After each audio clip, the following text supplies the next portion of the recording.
ඔන්න අපි වර්ගඵලය පාඩම අවසන් කරලා පටන් ගන්න යන්නේ 7 ශ්‍රේණිය පරිමාව පාඩම. ගොඩක් වැදගත් පාඩමක්. අයි ගොඩක් වැදගත් කිව්වේ පරිමාව කියන මාතෘකාවෙන් අධ්‍යයන පොදු සාතික පත්‍ර සාමාන්‍ය පෙළ විභාගයට නිස්සකවම ලකුණු 10ක ගාණක් එනවා. මේ පළවෙනි පාඩම. මොකද 6 පන්තියේ පාඩමක් තිබුණේ නැහැ පරිමාව ගැන. මේ පටන් ගන්න පාඩම ආරම්භක පාඩම. දැන් 7න් පටන් අරන් 8 9 10 11 වසර දක්වා යනවා මේ පාඩම. නිසකෝම සාමාන්‍ය පෙළ විභාගයට ගාණක් කියනවා. හැබැයි ඒ ගාණ එන්නේ නම් 11 පන්තියේ තියෙන පාඩමෙන්. නමුත් ඉතින් 11 පාඩම ඉගෙන ගන්න පරිමාව පිළිබඳ සංකල්ප හරියට පොඩි පන්ති වල ඉගෙනගෙන තියෙන්න එපයි නේද? ඒ නිසා ගොඩක්ම වැදගත් පාඩමක් මේ පරිමාව පාඩම. අපි බලමු දැන් මේ අලුත්ම පාඩමනේ මොනවත්ම දැන් නැහැ. සමහරලාට කොහෙත්ම දැනගන්න විදියක් නැහැ. 6 පාඩමක් තියුන්නේ නැහැනේ පරිමාව ගැන. 7න් තමයි පටන් ගන්න. මොකද්ද පරිමාව කියන්නේ? කාර්ද පරිමාව තියෙන්නේ? කොහොමද පරිමාව හොයන්නේ? මොකද්ද මේක කරන් තියෙන්නේ මෙලෝදියක් දාන්න. එහෙනම් අපි පටන් ගමු. ඉස්සෙල්ලාම බලමු මොනවද මේ පාඩමේදී අපිට ඉගෙන ගන්න තියෙන්නේ කියලා. මෙම පාඩම අධ්‍යයනය කිරීමෙන් ඔබට පරිමාව යනු කුමක්දයි හඳුනා ගැනීමට අන්න එක පරිමාව කියන්නේ මොකක්ද කියලා අඳුර ගන්න ඕන. මොනවා කරන්නත් කලින් ඉස්සෙල්ලාම අඳුරගෙන ඉන්න ඉපේ. පරිමාව මැනීමට භාවිතා වන ඒකක හඳුනා ගැනීම. මේකත් මිනුම් පාඩමක්. මේකත් මොකද්ද? මිනුම් පාඩමක්. ඒකක තියෙනවා. ඒකක තියෙන නිසා මේකත් මිනුම් පාඩමක්. පරිමිතිය වර්ගඵලය වගේම මේකත් මිනුම් පාඩමක්. ඒකක තියෙනවා. හඳුනා ගැනීමට සහ ගණකයක සහ ගණකාභයක පරිමාව සෙවීමට ගණකයකයි ගණකාභයකයි පරිමාව සොයන්න හැකියාව ලැබෙනවා. මේ පරිමාව පාඩමේදී අපි පරිමාව හොයනවා ඝනවස්තු කිහිපයකම. සංඛ්‍යාත්මකව ගුවොත් 7ක් තියෙනවා ඔයගලන්ට. ඒ 7 වෙන් වෙනවා ඒකාකාර හරස් කඩක් සහිත ඝනවස්තු හා ඒකාකාර හරස් කඩක් රහිත ඝනවස්තු. මේ පහළ පන්ති වලදී විශේෂයෙන්ම 7 8 9 කියන පන්ති වලදී ඔයගලන්ට ඒකාකාර හරස් කඩක් සහිත ඝනවස්තු 10 දක්වාම සහිතේව තමයි කතා කරන්නේ. ඒ කියන්නේ ඝනකය, ඝනකාභය, එතනින් ගියාම සිලින්ඩරය, චතුස්තලය අන්න ඒ වගේ ඒකාකාර ඒ වචනේ ඔයගලන්ට තේරෙන්නේ නැතුනට අහන් ඉන්න. ඒකාකාර හරස් කඩක්. නමුත් 11 දී අපි කතා කරනවා ඒකාකාර හරස් කඩක් රහිත ඝනවස්තු ගැන. ඒවා තුනක් තියෙනවා. නමින් කිව්වොත් සමුද්‍රාශ්‍ර පිරමීඩය, කේතුව සහ ගෝලය. එතකොට ඔන්න 11 පාඩමෙන් තමයි සාමාන්‍ය පෙළ විභාග ගාන එන්නේ. මොකද 11 පාඩම ඉගෙන ගන්න නම් මේ පාඩම පුළුවන් වෙන්න ඕන. හරි. ඔය මම පොඩි හැඳින්වීමක් කරේ පරිමාව පාඩම ගැන. නැත්තම් ඔයගොල්ලෝ ගණන් ගන්න නැහැ නේ. දැන් දන්නවනේ 11 වසර දක්වා පාඩම යනවා. දැන් 7න් පටන් අරගෙන ඕලෙවල් විභාගයට අනිවාර්යෙන් ගානක් එනවා. ඒ නිසා හරියට මුලින් ඉඳලා මේ පරිමාව පාඩම් ටික ඉගෙන ගන්න ඕන. එහෙනම් අපි යන් ඉස්සෙල්ලම පරිමාව යනු කුමක්දයි හඳුනාගමු. මොකද ඒක දන්නේ නැතුව අපිට මොනවත් කරන්න බෑ. අපි මේ සටහන් ටික පොඩ්ඩක් බලමු. මොනවද මේ විස්තර කරලා තියෙන්නේ කියලා. තල පෘෂ්ඨයක පැතිරී ඇති ප්‍රමාණය, මතු පිට ප්‍රමාණය අපි කියනෝ නේද? තල පෘෂ්ඨයක පැතිරී ඇති ප්‍රමාණය. මේ තියෙන තල පෘෂ්ඨයක් නෙමෙයි මේ මං අල්ලන් ඉන්න කඩදාසියක් තල පෘෂ්ඨයක් තමයි. මෙන්න මේ පැතිරී ඇති ප්‍රමාණයට අපි කියනවා මොකද්ද? වර්ගඵලය. අපි කිව්වේ මතු පිට තරම කියලානේ. මතු පිටතරම පැතිරී ඇති ප්‍රමාණයට වර්ගඵලයේ බව ඔබ ඉගෙනගෙන ඇත. දැන් අපි ඝනවස්තුවක පරිමාව යනු කුමක්දයි විමසා බලමු. පහක් දැක්කන ඝනවස්තු කීපය සලකමු. ඔන්න පළවෙනිම කාරණේ එතනින් කියවුණා. පරිමාවක් තියෙන්නේ තල රූප වලට නෙවෙයි. පරිමාව කියන සංකල්පය ඝනවස්තු සඳහා තමයි විස්තර කරන්නේ. මොනවා සඳහාද? ඝනවස්තු. එතකොට ප්‍රශ්නයක් එනවා ඝනවස්තුවක් කියන්නේ මොකද්ද? ඝනවස්තුවක් කියලා කියන්නේ අපි යවට පරිසරයෙන් එහෙම නැත්නම් අවකාශයෙන් යම් ඉඩ ප්‍රමාණයක් අයත් කරගන්න, අයිති කරගන්න වස්තුන්ට අපි කියනවා ඝනවස්තු කියලා. අපේ පරිසරයෙන් ඉඩ ප්‍රමාණයක් අයත් කරගන්නවා නම් කිසියම් වස්තුවක් ඒක ඝනවස්තුවක්. මේ මෙතන තියෙන පෑනත් ඒ වගේ තමයි ඝනවස්තුව. මේ බහුතරයක් තියෙන ඝනවස්තු නේ. දැන් මේ සබන් කැටේ ගත්තොත් මේකත් මොකද්ද? ඝනවස්තුවක්. මෙයා මේ පරිසරයෙන් ඉඩක් අයත් කරගෙන තියෙන්නේ නේ. අන්න එහෙනම් ඒකත් ඝනවස්තුවක්. මේ කැටේ ගත්තොත් එයත් කවුද? ඝනවස්තුවක්. මෙයාටත් යම් කිසි ඉඩ ප්‍රමාණයක් වෙන් වෙලා තියෙනවා. අපිත් ඝනවස්තු. කියන්නේ පරිසරයෙන් අවකාශයෙන් ඉඩක් වෙන් කරගන්න ඕනම වස්තුවකට අපි කියනවා ඝනවස්තුවක් කියලා. ඝනවස්තුවක් කියලා කියනවා. හරිනේ.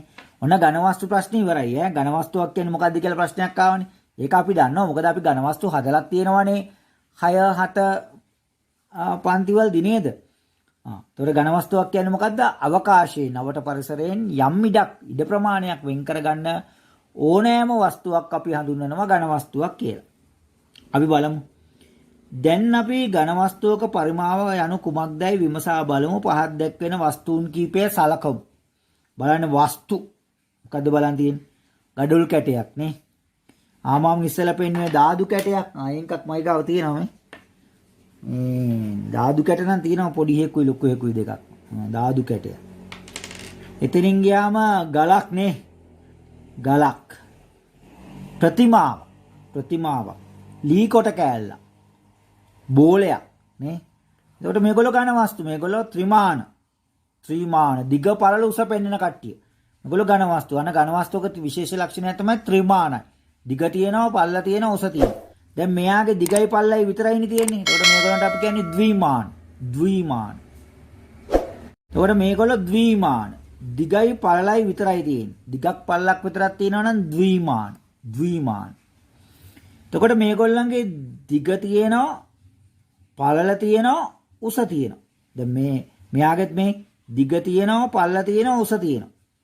ඒකට මේගොල්ලන්ගේ දිග පළල උස පෙන්වන්න බෑ. නමුත් තියෙනවා. හරිනේ. මේගොල්ලන්ගේ පෙන්වන්න පුළුවන් විදිමත්ව දිග පළල උස. කොට මේගොල්ලන්ට අපි කියන්නේ ත්‍රිමාන. කියන්නේ ඝන වස්තු ත්‍රිමානයි. මාන තුනක් තියෙනවා. දිගක් පේනවා, පළලක් පේනවා, උසක් පේනවා. ඉහත දැක්වෙන සෑම ඝන වස්තුවක්ම පිහිටීමට අවකාශයේ යම් නිශ්චිත ඉඩ ප්‍රමාණයක් අවශ්‍ය වේ. ඉඩක් ඕනේ ඒගොල්ලන්ට. ඒ සඳහා අවශ්‍ය වන ඉඩ ප්‍රමාණය එම වස්තුවේ පරිමාව ලෙස හැඳින්වේ. එහෙනම් පරිමාව කියන්නේ කවුද? ඕනෑම ඝන වස්තුවක් අවකාශයෙන් නැත්නම් අවට පරිසරයෙන් වෙන් කරගන්න ඉඩ ප්‍රමාණය. දැන් මෙයා මේ වෙන් කරගන්න ඉඩ ප්‍රමාණය, මේ පරිසරයෙන් මෙයා වෙන් කරගන්න ඉඩ ප්‍රමාණය අපි හඳුන්වනවා මෙයාගේ පරිමාව කියලා. එහෙනම් ඕනම ඝන වස්තුවක් අවකාශයෙන් එහෙම නැත්නම් අවට පරිසරයෙන් අයත් කරගන්න, අයිති කරගන්න ඉඩ ප්‍රමාණය අපි හඳුන්වනවා ඝන වස්තුවක් කියලා. දැන් අපි ඝනකයක් සහ ඝනකාවයක් සලකමු. ඝනකයක් එක සමාන සමතුලිතාකාර මූණත් 6කින් සමන්විත වේ. මේ කැටේ තියෙන ඝනකයක් නෙනේ. කැට ගහන්න ගන්න නිසා මේ එක සමාන මූණක් තියෙන්නේ මේ හැම මූණතක්ම එක සමානයි. ඒකනේ අපි තරංග වලට ගන්නෙනේ. අසමාන මූණක් තුනන් තරංග වලට ගන්න නෑනේ. මේ තියෙන ඝනකයක්. මේ මගේ අතේ තියන් ඉන්නේ මං ඝනකයක්. හරිනේ. ඒකට සමාන මූණත් 6ක් තියෙනවා මෙයාට. සමාන මූණත් 6ක් තියෙනවා. ඒට එකම දිගින් යුතු දාර 12කුත් තියෙනවා. දාර 12යි. දන්නවනේ ඉතින් ඒක කියලා දෙන්න ඕනේ නැහැ නේ. මේකේ දාර 12ක් තියෙනවා. මේවට මේ දාර කියන්නේ මේ තියෙන දාර 12ක් තියෙනවා. රූපයේ දක්වා ඇති පරිදි දිග පළල උස සමානයි. මෙයාගේ මේ දිග ගත්තත් පළල ගත්තත් උස ගත්තත් මේගොල්ලෝ එකිනෙකට සමානයි. දිගයි පළලයි උසයි එකිනෙකට සමානයි ඝනකයක. හරි?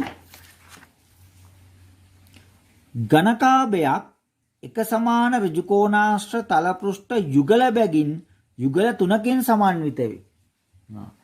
දැන් හොඳම එක්කෙනා තමයි ගිනි පෙට්ටිය ඝනකාභයකට මේ පෘෂ්ඨයට මේ පෘෂ්ඨ සමානයි. මේ පෘෂ්ඨයට මේ පෘෂ්ඨ සමානයි. මේ පෘෂ්ඨයට මේ පෘෂ්ඨ සමානයි. අන්න යුගල් බැගින් තියෙන්නේ. මෙයාට මෙයා සමානයි, මෙයාට මෙයා සමානයි, මෙයාට මෙයා සමානයි නේ. යුගල් බැගින් තියෙන්නේ. හරි? එයට එකම දිගින් යුත් දාර 4 බැගින් දාර 12ක් ඇත. එකම දිග තියෙන දාර 4ක් තියෙනවා. මෙයයි. ඒ හතර දෙනා සමානයි. මේ දාරේ සමානයි. මේ දාරේ සමානයි. එකම දිග තියෙන දාර 4ක් තියෙනවා. ඒ වගේ දාර 12ක් තියෙනවා. රූපේ දක්වා ඇති පරිදි එහි දිග පළල උස සඳහා එකිනෙකට වෙනස් වූ වගයන් තියෙන්න පුළුවන්. දැන් මේ තියෙන්නේ මේකේ දිග. එතකොට මේ තියෙන්නේ පළල. මේකට අපි කියනවා පළල. මේ තියෙන්නේ උස. මේ තියෙන්නේ මොකද්ද? උස. දිග පළල උස. දැන් මේක නම් සමාන නෑ කියලා ඔයගලන්ට ඇස්පර් එකට පේනවනේ. මෙයා දිගින් වැඩි, මෙයා ඊට වඩා අඩුයි, මෙයා ඊටත් වඩා අඩුයි නේ. දිග පළල උස එකිනෙකට වෙනස් අගයන් තියෙන්න පුළුවන් ගොඩක් වෙලාවට. සමාන අගයන් තියෙන වෙලාවලුත් තියෙනවා ඈ. කියන්නේ දිගයි පළලයි සමානව තියෙන අවස්ථාවක් තියෙනවා. නැත්තේ නෑ. ඔය මේ දත් බෙහෙත් පෙත්ති වල එහෙම දැකලා ඇතිනේ. පහත සඳහන් සටහන් වලින් නිරූපණය කර ඇත්තේ ගණක පහක්ලු. මෙන්න ගණක පහක් තියෙනවා පේනවනේ. A B C D E කියලා ගණක පහක් තියෙනවා. එම ගණකවල පරිමා අනුව ඒවා අවරෝහණ පිළිවෙලට සඳහන් කළ විට අවරෝහණ පිළිවෙල කියන්නේ මේකේ අයත් කරගන්න ඉඩ ප්‍රමාණය අනුව ආරෝහණ පිළිවෙලට. ඒ කියන්නේ අඩුම එකේ ඉඳලා වැඩිම එක දක්වා පෙළ ගැසුවොත් කවුද අඩුම පරිමාවක් තියෙන ගණකය? කියන්නේ අඩුම ඉඩ ප්‍රමාණයක් වෙන් කරගන්නේ කවුද? හොඳට බලන්න. මෙයානේ. එහෙනම් ඊළඟට A ඊළඟට B ඊළඟට D ඊළඟට C. ඔන්න ආරෝහණ පිළිවෙල. පරිමාව අනුව ආරෝහණ පිළිවෙලට පෙළ ගැසුවොත් පරිමාව අනුව ආරෝහණ පිළිවෙලට පෙළ. දැන් පරිමාව කියන්නේ මොකක්ද කියලා දන්නවනේ නේ? අමතක වෙන්නේ නැහනේ. ඕනෑම ඝන වස්තුවක් අවකාශයෙන් අයිති කරගන්න ඉඩ ප්‍රමාණය. පොඩි ක්‍රියාකාරකමුත් තියෙනවා. ඝනකාභයක හෝ ඝනක හෝ හැඩයට ඝන වස්තු හතරක්වත් එකතු කරගන්න. ඒවා පරිමාව වැඩි වෙන පිළිවෙලට සකස් කළ හැකිදයි බලන්න. ඔබ සකස් කළ අනුපිළිවෙල නිවැරදි නම් ඔබේ පන්තියේ ගුරුවරයාගෙන් විමසන්න. මෙන්න මං අරන් තියෙන 4 දෙනෙක්. ඔන්න පේනවනේ. ඔන්න මං ගත්ත 4ක් ක්‍රියාකාරකමට. ආරෝහණ පිළිවෙලට සකස් කරමු. කවුද අඩුම පරිමාවක් තියෙන්නේ? කාටද කියන්න පුළුවන්? කිව්වත් ඉතින් පේන එකක් ඇයි නේද? නැත්තම් පන්ති හිටියා නම් කියයිනේ. මෙයානේ ඔන්න ආරෝහණ පිළිවෙල ඉස්සෙල්ලාම ඉන්නේ. මෙයා තමයි අඩුම පරිමාවක් තියෙන්නේ. නේ? ඊළඟට මෙයානේ. මේ දෙන්න කොහොමද දන්නේ නේ? මේ දෙන්නගේ පරිමාව මොකද? මෙයා ඝනකයක්, මෙයා ඝනකාභයක්. මෙයාගේ තමයි ඊළඟට එන්න ඕන. මෙයා තමයි වැඩිම. ඔන්නෝම තමයි පෙළ ගැස්ම එන්න ඕන. ආරෝහණ පිළිවෙල. අඩුම ඊළඟට වැඩි ඊළඟට වැඩි වැඩිම. හරි. මේ පරිමාවල් අපිට හොයන්න පුළුවන්. අපි මේ පාඩමේ ඉස්සරහට යනකොට ඒවා හොයන්න ඉගෙන ගන්න. හරිනේ? එන්න ඊළඟ මාතෘකාවේ තියෙන අපිට පරිමාව ගණනය කරනවා අපි අභිමත ඒකකවලින්. මොන ඒකකවලින්ද? අභිමත ඒකකවලින්. අපි යන් ඊළඟ පාඩමට. ඊළඟ මාතෘකාව. අභිමත ඒකක භාවිතයෙන් පරිමාව මැනීම. කියන අපිට ඕන ඒකකයක් පාවිච්චි කරන්න පුළුවන්. අභිමත ඒකක කියන්නේ ඒක. ධාතු කැටයක් අවකාශයේදී ගන්නා ඉඩ ප්‍රමාණය සමග ගඩොලක් ලබා ගන්නා ඉඩ ප්‍රමාණය සැසඳීමෙන් ගඩොල් කැටයේ පරිමාව ධාතු කැටයේ පරිමාවට වඩා විශාල වන බව පහසුවෙන් කිව හැකිය. නමුත් පිළිමයක් හා ලී කොටයක් වැනි එකිනෙකට වෙනස් හැඩ ඇති වස්තුවල පරිමාවන් එම වස්තුන් දෙස බලා සැසඳීමට අපහසුයි. එම නිසා පරිමාව මැනීමද ඒකක යොදා ගත යුතුය. එසේ භාවිතා කරන ඒකක මොනවාදයි විමසා බලමු. දිග ඒකක එකක් වූ සරල රේඛා ඛණ්ඩයක්. මේ දිග ඒකක එකක් කියලා අරන් තියෙනවා. ඒ කියන්නේ මීටර නම් මීටර, සෙන්ටිමීටර නම් සෙන්ටිමීටර, අඩි නම් අඩි, අඟල් නම් අඟල්, යාර නම් යාර, හැතක්ම නම් හැතක්ම ඒකකයක් මොනවා හරි ඒකකයි. වර්ගඵලයේ ඒකක එකක් වූ සමතුලාශ්‍රය දිගත් එකයි පළලත් එකයි. අපි මෙයාට කියනවා වර්ග ඒකක එකයි කියලා. පරිමාව ඝන ඒකක එකක් වූ ඝනක. ඒ කියන්නේ දිග පැත්තරත් එකයි, පළල පැත්තරත් එකයි, උස පැත්තරත් එකයි. දිගත් එකයි, පළලත් එකයි, උසත් එකයි. අන්න මෙයාට අපි කියනවා ඝන ඒකක එකක් වූ ඝනකය කියලා. පරිමාව ඝන ඒකක එකයි. දිග ඒකක එකයි, වර්ගඵල ඒකක එකයි, පරිමාව ඒකක එකයි. හරි? අපි එහෙනම් බලමු දැන් අරගෙන මොකද්ද කරන්න යන්නේ කියලා. මෙන්න කරන්න යන දේ. බලන්න කියවලා. පැත්තක දිග ඒකක එකක් වූ සමතුලාශ්‍රයක වර්ගඵලය වර්ග ඒකක එකක් ලෙසගෙන එය වර්ගඵලයේ මැනීමේ ඒකකයේ ලෙස ගනු ලැබේ. අර වර්ගඵලයේ පාඩමේදී අපි කරා 6 පන්තියේදී එහෙම. පැත්තක දිග ඒකක එකක් වූ ඝනකයක පරිමාව ඝන ඒකක එකක් ලෙසගෙන එය පරිමාව මැනීමේ ඒකකයේ ලෙස ගනු ලැබේ. අන්න.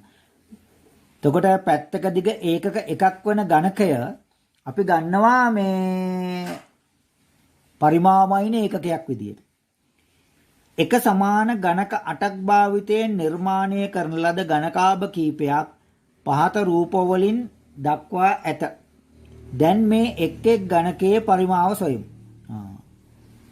එක සමාන ඝනක 8කින් තමයි මේව හදලා තියෙන්නේ. මේගොල්ලන්ගේ පරිමාව හොයමු. මෙයා අයිති කරගන්න ඉඩ ප්‍රමාණය. එතකොට මේ එක ඝනකයක් ඝන ඒකක එකයිනේ නේ. ඝන ඒකක 1යි. එතකොට ඒ වගේ 8ක් තියෙනවා මෙයාට නේ. එහෙනම් මෙයාගේ පරිමාවත් ඝන ඒකක 8යි. කුඩා ඝනකයේ පරිමාව ඝන ඒකක 1ක් ලෙස ගනිමු. ඒ රූපයේ ඝනක 8ක් ඇති බැවින් ඒ රූපයේ ඝනකාභයේ පරිමාව ඝන ඒකක 8යි. මෙයාගෙත් 8ක් තියෙනවනේ 1 2 3 4 5 6 7 8. ඝන ඒකක 8යි. B රූපයේ ඝනක 8ක් ඇති බැවින් B රූපයේ දැක්වෙන ඝනකාභයේ පරිමාවත් ඝන ඒකක 8යි.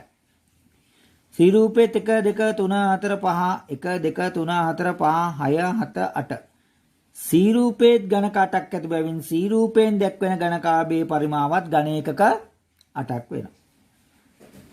එක් එක් ඝනකාභයේ දිග පළල උස විවිධ අගයන් නුවද මෙම ඝනකාභවල පරිමා සමානයි. දැන් බලන්න මේ හැඩේ වෙනස්නේ. මෙයා ටිකක් දිගටි. මෙයාගේ හැඩේ මේ තුන්දෙනා එකිනෙකට වෙනස් හැඩයන් තියෙන්නේ. මේ දෙන්න නම් නිකන් සමානයි වගේ. නමුත් මේ දෙන්නත් එක්ක බැලුවම මෙයා වෙනස්නේ.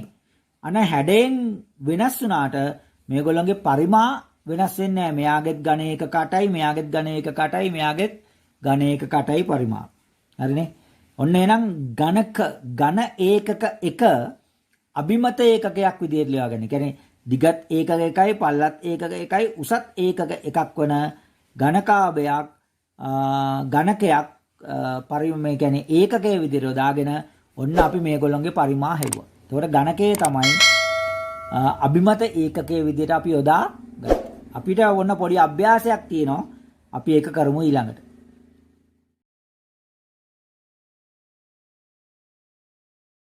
19යි එක අභ්‍යාසෙ. පහත දැක්වෙන එක් එක් ඝන වස්තුවේ පරිමාව කුඩා ඝනක ප්‍රමාණය ගණන් කිරීමෙන් සොයන්න. ගණන් කළා හොයන්න. එක් කුඩා ඝනකයක පරිමාව ඝන ඒකක 1ක් ලෙස සලකන්න. මේ චූටි එකක්. හරියට මෙන්න මේ වගේ නේද? මේ වගේනේ තියෙන්නේ. මෙන්න මේකක් ඝන ඒකක එකක්. ඒකක 1යි 1යි 1යි. මේකත් ඒක සෙන්ටිමීටර වගේන් තියෙන 1යි 1යි 1යි. කොට මෙන්න මේ වගේවා කීයක් මේකේ තියෙනවද කියලා ගණන් කර ගන්න ඕනේ. එහෙනම් අපි මේ එක එක්කෙනාගේ පරිමාවල් හොයමු. එක එක්කෙනාගේ පරිමාව හොයමු. කියන්න බලන්න ඒ වල පරිමාව ඝන ඒකක. ඒතර ලියන්න ඕනි ඝන ඒකක. ඝන ඒකක කියලායි ලියන්න ඕනි. කීයද ඝන ඒකක? 1යි 2යි 3යි 4යි නේ. 4ක් තියෙනවා. ඝන ඒකක 4යි. එතකොට මෙයාගේ ඝන ඒකක කියන්න බලන්න පරිමාව කොහොමද කියන්නේ? ගණන් කරන්නේ කොහොමද? පේන්නෙත් නෑනේ. එක තට්ටුවක් ගණන් කරගමු. 1 2 3 4 5 6 7 8. ඒ වගේ තට්ටු 1 2 3යි.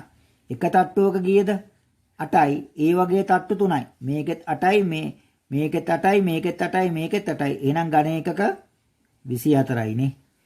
මේකේ පරිමාව ඝන ඒකක. අන්නේ හොයන ක්‍රමය දැක්කනේ. මේක අපිට පේන්නේ නෑනේ. නේ? එහෙනම් අපි එක තට්ටුවක තියෙන ගාන හොයාගෙන තට්ටු ගානෙන් වැඩි කරමු. ඒතකොට ඝනක ගාන හොයාගත හැකියි. මුළු ඝනක ගාන මේකේ හොයාගත හැකියි. අර චූටි ඝනක කීයක් තියෙනවද? එක තට්ටුවක් බලන්න. 1 2 3 4 5 6 7 8 9 10 11 12. එක තට්ටුවක 12ක් තියෙනවා. ඒ වගේ තට්ටු 1යි 2යි 3යි. එක තට්ටුවක 12යි ඒ වගේ තට්ටු 3යි. එහෙනම් 12 වරක් 3 36. අන්න එයාගේ පරිමාව ඝන ඒකක. මෙයාගේ පරිමාව ඝන ඒකක වලින් කියන්නේ බලන්න තට්ටුවක උඩ තට්ටුවේ කීයක් තියෙනවද බලන්න 1 2 3 4 5 6 7 8 9 10ක් තියෙනවනේ ඒ වගේ තට්ටු කීයද 1 2 3 4යි එහෙනම් තට්ටු ගානින් වැඩි කර එහෙනම් ඝන ඒකක 40යි මෙයාගේ ඒ ගණන් ලේසින් ගණන් ගත්තා යන්නේ 1 2 3 4 5 6 ඝන ඒකක කීයද 6 ඝන ඒකක ඔන්න එහෙම තමයි මේ අභ්‍යාසයේ උත්තර ලියන්නේ. අපි යන් ඊළඟට අභිමත ඒකක භාවිතයෙන් පරිමාව මැනීම තව දුරට. අභිමත ඒකක වලින් දැන් ඉස්සෙල්ලා අභ්‍යාසයේ දැක්කනේ පරිමාවමයි නැහැටි නේද? ඔන්න අපි තව ටිකක් ඉස්සරහට යනවා. පහත දැක්වෙන ඝනකාභයේ පරිමාව ලබාගෙන ඇති ආකාරය බලන්න. මෙන්න ඝනකාභය. මේ බලන්න ඊට යටින් රූපේ පැත්තක දිග ඒකක එකක් වූ කුඩා ඝනක 12කට ඝනකාභය බෙදා ඇත. 12කට බෙදලා තියෙනවලු. 1 2 3 4 5 6 එක තට්ටුවක 6යි. ඒ වගේ තට්ටු 2යිනේ. එහෙනම් 12ක් තියෙනවා. එක් කුඩා ඝනකයක පරිමාව ඝන ඒකක එකක් ලෙස ගනිමු. එවිට ඝනකාභයේ පරිමාව ඝන ඒකක 12යි. හරි? ඊළඟට මේ බලන්න තවත් චූටි ගණක වලට වෙන් කළානේ. පැත්තක දිග ඒකක එකක් වූ කුඩා ගණක 96කට ගණකාභය බෙදා ඇත. මීටත් වඩා කුඩා ගණක වලට වෙන් කළා. එක් කුඩා ගණකයක පරිමාව ඝන ඒකක එකක් ලෙස ගනිමු. මෙහි පරිමාව ඝන ඒකක 96. දැන් මේක පරිමාව ඝන ඒකක. මේ එකම ගණකාභය නේද? එකම ගණකාභය. මෙයාම තමයි මේ ඉන්නේ. මෙයාම තමයි මේ ඉන්නේ. මෙයාම තමයි මේ ඉන්නේ. එතකොට මෙයාගේ පරිමාව ඝන ඒකක 12ක් වෙලා මෙයාගේ 96ක් උනේ ඇයි? මෙතන ගණකාභයට වඩා කුඩා වුණා මෙතන ගණකයනේ. මෙතන බෙදපු ගණකයට වඩා කුඩා ගණකයක් මෙතන දියද. එතකොට මෙතනට ප්‍රමාණයට වඩා මෙතන ප්‍රමාණය වැඩි වුණා. අයි ගණකේ චූටිනේ. මීට වඩා සාපේක්ෂව චූටි ගණකයක් තමයි මෙතන පාවිච්චි කරන්නේ. එහෙනම් මේ එකම ගණකාභය වුණාට පරිමාවල් දෙකක් ආවා. අර යොදාගත්ත ගණකයේ නිසා. හරියට මෙන්න මේ වගේනේ. මෙයා හරියට මෙයාගෙන් මැල්ලලා තියෙනවා. මෙයා හරියට මෙයාගෙන් මැල්ලලා තියෙනවා. නේ? මේ වගේ ඒවා මෙතන 12යි මේ වගේ මෙතන 96ක් තියෙනවා. අන්න ඒ වගේ තමයි එතන තියෙන්නේ.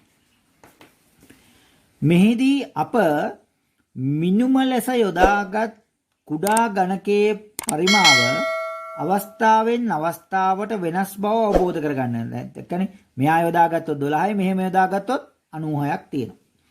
මේ අනුව එකම ගණකාභයේ පරිමාව සඳහා සංඛ්‍යාත්මකව එකිනෙකට වෙනස් අගයන් දෙකක් ලැබුණා. මෙයාගේ 12ක් ආවා මෙයාගෙන් මැන්නාම 96ක් ආවා. මෙසේ පරිමාව මැනීමට අභිමත ඒකකයක් භාවිතා කළ හැකි අතර පරිමාව සඳහා ලැබෙන සංඛ්‍යාත්මක අගය භාවිතා කළ ඒකකය අනුව වෙනස් වන නිසා පරිමාව සඳහන් කිරීමේදී භාවිතා කළ ඒකකය සඳහන් කළ යුතු ඇත. එතකොට මෙයාගෙන් මැන්න කියලා කියන්න ඕනේ. මෙයාගෙන් මැන්න කියලා කියන්න ඕනේ. නේ? මෙයාගෙන් මැන්නේ මෙයාගෙන් මේ වගේ ඒවා 12ක් තියෙනවා. මෙයාගෙන් මැන්නේ මෙයාගෙන් මේ වගේ ඒවා 96ක් තියෙනවා. එතකොට ඒකකයත් එක්ක ඕනේ කියන්නේ. හරි. අපි යමු ඊළඟ පාඩමට.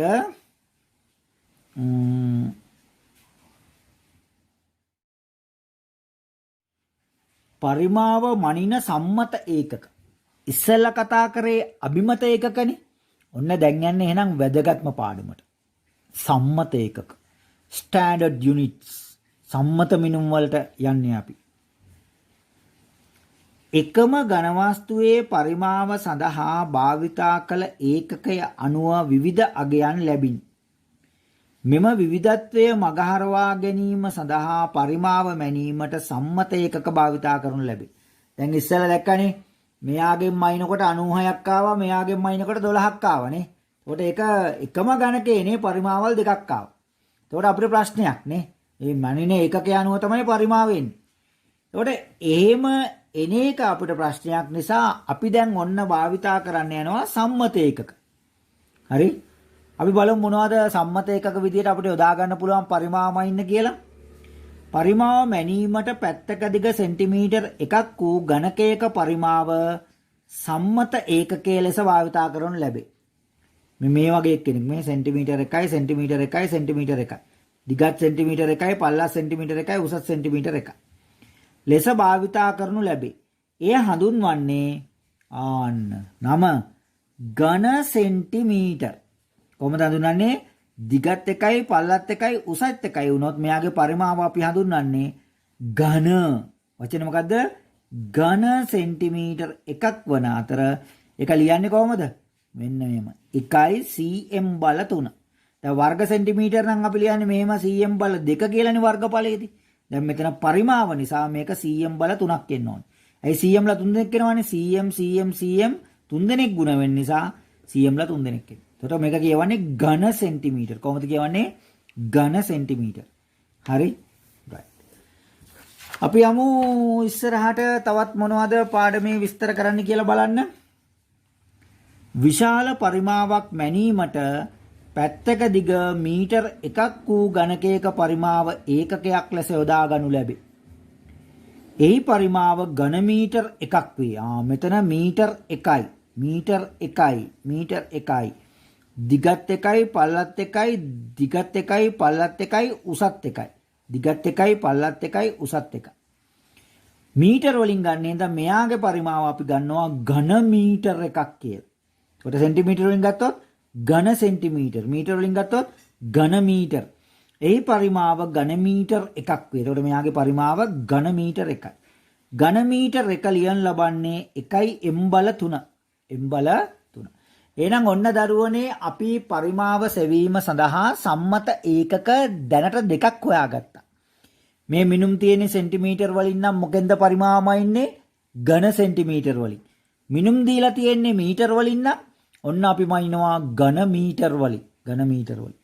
ඒකක දෙකෙන්ම දුන්නොත් එකක් සෙන්ටිමීටර වලින් දීලා අනිත් එක මීටර වලින් දුන්නොත් අපි එකම ඒකකයට හරව ගන්න ඕනේ. සෙන්ටිමීටර නම් සෙන්ටිමීටර කරගන්න ඕනේ. මීටර නම් මීටර කරගන්න ඕනේ. හරිනේ? එහෙනම් ඔන්න මේ පාඩමත් එක්ක අපි පරිමාව මැනීම සඳහා සම්මත ඒකක දෙකක් හඳුනාගත්තා. මොනවද? ඝන සෙන්ටිමීටරය සහ ඝන මීටරය. ඔන්න අපිට අභ්‍යාසයක් තියෙනවා. අපි ඒකත් කරලා බලමු ඊළඟට.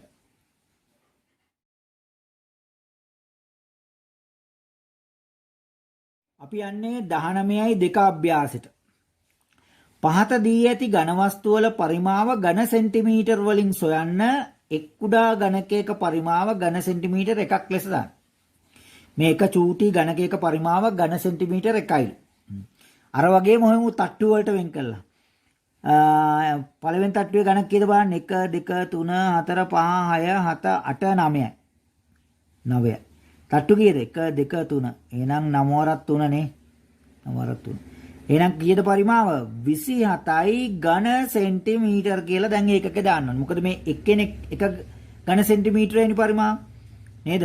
එහෙනම් එක ඝන සෙන්ටිමීටරය වැඩි කිරීම 27. මේ වගේ 27ක් තියෙනවනේ. එහෙනම් ඝන සෙන්ටිමීටර 27. එහෙනම් මේක හොයාගන්න එක තට්ටුවක 1 2 3 4 5 6ක් තියෙනවනේ. 6 වැඩි කිරීම තට්ටු 2යි. එහෙනම් 12යි. එහෙනම් පරිමාව වෙනවා ඝන සෙන්ටිමීටර 12යි. කියන්නේ එක වැඩි කිරීම 12. ඔර මේකේ එක තට්ටුවක 1 2 3 4 5 6 7 8 9 10 11 12 13 14 15. හැබැයි මේක හොයාගන්න පුළුවන් මේ අතර තියෙන ගානයි මේ අතර තියෙන ගාන ගුණ කරලා හොයන්න පුළුවන් මේ අතර 5යි මේ අතර 3යි 15යි. නම් 15යි එක තට්ටුවක 15යි වගේ තට්ටු දෙකයි. එහෙනම් 30යි. නම් මේකේ පරිමාව වෙනවා ඝන සෙන්ටිමීටර 30. ඒ කියන්නේ එක වැඩි කිරීම 30. එකක් ඝන සෙන්ටිමීටර එකයි ඒ වගේ 30යි. මේකේ මේ අතර 1 2 3 4 මේ අතර 1 2 3 4. හතරක් අතර 16යි නේ. එක තට්ටුවක 16 තට්ටු 1 2 3 4. 16 වරක් 4. 64යි ඝන සෙන්ටිමීටර. cm බල 3. මෙතන 2 නෙමෙයි 3. මෙතනත් 3 වැරදිලා. 3 ඝන සෙන්ටිමීටර 64යි. 16යි 16ව 4. හරිනේ. ඔන්න එහෙනම් ඒගොල්ලන්ගේ පරිමාවල් සොයන හැටි. හරි. ඔන්න අපි යන්නේ මේ පාඩමේ තියෙන තවත් ඊටාම වැදගත් මාතෘකාවකට. දැන් ඉස්සෙල්ලා පරිමාවල් හොයනකොට තට්ටුවක හොයාගෙන තට්ටු ගානින් ගුණ කරලානේ මුළු පරිමාව සොයාගත්තේ නේද? දැන් ඔන්න අපි යනවා ඝනකාභයක හෝ ඝනකයක පරිමාව සෙවීම සඳහා තවත් ක්‍රමයක් ගැන ඉගෙන ගන්න. පැත්තක දිග ඒකක කීපයක් වූ ඝනකයක සහ ඝනකාභයක පරිමාව සෙවීමට වඩා පහසු ක්‍රමයක් සොයමු. ඉස්සෙල්ලා තට්ටුවක තියෙන ගාන හොයලා තට්ටු ගානින් ගුණ කරලා හොයාගත්තා. ඝනකාභයක පරිමාව දැන් බලන්න මේ ඝනකාභය දිහා දිග ඒකක 4යි. මේ පැත්තට ඒකක 4ක් තියෙනවා. පළල ඒකක 3යි. පළල ඒකක 3ක් තියෙනවා. උස ඒකක 2යි. මේ උස ඒකක 2යි. ඝනකාභයක් දැක්වේ. එහි රතු පාටින් දක්වා ඇති කොටස ඝන ඒකක එකක් වූ ඝනක 12ක් යුක්ත වේ. 12ක් තියෙනවනේ. 1 2 3 4 5 6 7 8 9 10 11 12. අර අපි කිව්වේ එක තට්ටුවක 12යි. ඒක අපිට ගන්න පුළුවන් ක්‍රමයක් තියෙනවා. මේ පැත්තට 3යි මේ පැත්තට 4ක් නිසා 4 3ෙන් වැඩි කරාම 12යිනේ. ගණන් කරලා ගන්නත් පුළුවන්. නැත්නම් මේ පැත්තට තියෙන ගාන මේ පැත්තට තියෙන ගානෙන් ගුණ කරලා ගන්නත් පුළුවන්. දැන් මුළු ඝනකාභයේ එවැනි කොටස් දෙකක් තට්ටු දෙකයි. තට්ටු දෙකක් තියෙනවානේ. කොටස් දෙකකින් යුක්ත වන නිසා මුළු ඝනකාභයේ ඝන ඒකක 12ක් වූ ඝනක 24යි. ඒකතොට එක තට්ටුවක කීයද? 12යි. ඒ වගේ තට්ටු දෙකයි. එහෙනම් කීයද? 24. නේ? එතකොට මෙන්න මේ 24 කියන උත්තරේ දැන් අපි කොහොමද හොයාගත්තේ? එක තට්ටුවක තියෙන ඝනක ගාන 12යි. ඒ වගේ තට්ටු දෙකයි. දැන් මේ 12 ගන්න පුළුවන් විදියකුත් තියෙනවනේ. මේ පැත්තට 4යි මේ පැත්තට 3යි එහෙනම් 4 වරක් 3 12යි. ඒ වගේ තට්ටු දෙකයි. එහෙනම් මෙන්න මේක අපිට හොයාගන්න පුළුවන්. එම නිසා මුළු ඝනකාභයේ පරිමාව ඝන ඒකක 4 වැඩි කිරීම 3 වැඩි කිරීම 2 නේ 24. අර ගත්ත උත්තරේම නෙන්නේ 4යි 3යි 2යි වැඩි කරාමත් 24 එනවා. එහෙනම් මේ 4 කියන්නේ කවුද? ඝනකාභයේ දිග. 3 කියන්නේ කවුද ඝනකාභයේ පළල. 2 කියන්නේ කවුද ඝනකාභයේ උස. එහෙනම් දිගයි පළලයි උසයි ගුණ කරාම මේ ඝනකාභයේ පරිමාව හොයාගන්න පුළුවන් නේද? දැන් අපිට පරිමාව ආවේ ඝන ඒකක 24ක් කියලානේ මේ කුඩා ඝනක 24ක් කියලානේ ආවේ. අන්නේ කුඩා ඝනක 24 කියන පරිමාව දිගයි පළලයි උසයි ගුණ කරලා හොයාගන්නත් පුළුවන්. මේ බලන්න. ඝනකාභයේ පරිමාව සමානයි දිග වැඩි කිරීම පළල වැඩි කිරීම උස. දිග වැඩි කිරීම පළල වැඩි කිරීම උස. මම මෙතනින්ම කියලා දෙන්නම් මෙයාගේ සූත්‍රයත්. අපි අර වර්ගඵලයට සූත්‍ර කතා කරානේ. පරිමාවට ඉංග්‍රීසියෙන් කියන්නේ වොලියුම් කියලා. එහෙනම් මෙයා සංකේතවත් කරන්නේ කැපිටල් V අකුරේ. කැපිටල් V අකුරේ. සූත්‍රෙත් කියලා දෙන්නම් වැඩේ ලේසිනේ. ඕගොල්ලෝ පරිමිති හොයන්නත් සූත්‍ර දන්නවා. වර්ගඵලය හොයන්නත් සූත්‍ර දන්නවා. එහෙනම් මෙන්න පරිමාවටත් කියලා දෙන්න යන්නේ සූත්‍රෙ මෙහෙමම. දිගට අපි කියන්නේ length ඒ නිසා simple L අකුර. පළලට අපි කියන්නේ B ඒ නිසා base නිසා simple B අකුර. උසට අපි කියන්නේ height ඒ නිසා H අකුර. එහෙනම් V සමානයි ගුණ කිරීම ලකුණ හැංගුවොත් L B H මෙන්න අතිරේකව සූත්‍රයකුත් කියලා දුන්නා පරිමාව සඳහා. මේ කාගේද? ඝනකාභයක පරිමාව. කාගේද? ඝනකාභයක පරිමාව. එහෙනම් වැදගත්ම දේ තමයි එහෙනම් කවුරු හරි හැවුවොත් එහෙම ඊට පස්සේ කොහමද දරුවනේ ඝනකාභයක පරිමාව යන්නේ? දිග එකක් ගානයි පල්ල එකක් ගානයි උස එකක් ගානයි ගුණ කරලා. අන්න ලේසි නේද? යන්න පාඩම ලේසි කරගත්තානේ. හරි. අපි චුට්ටක් ඉස්සරහට ගිහලා බලමු ඝනකාභයක පරිමාවටත් යන් අපි ඝනකයක පරිමාව ඝනකයක පරිමාව. එක පැත්තක දිග ඒකක දෙකක් වූ ඝනකයක් මෙහි දැක්වේ.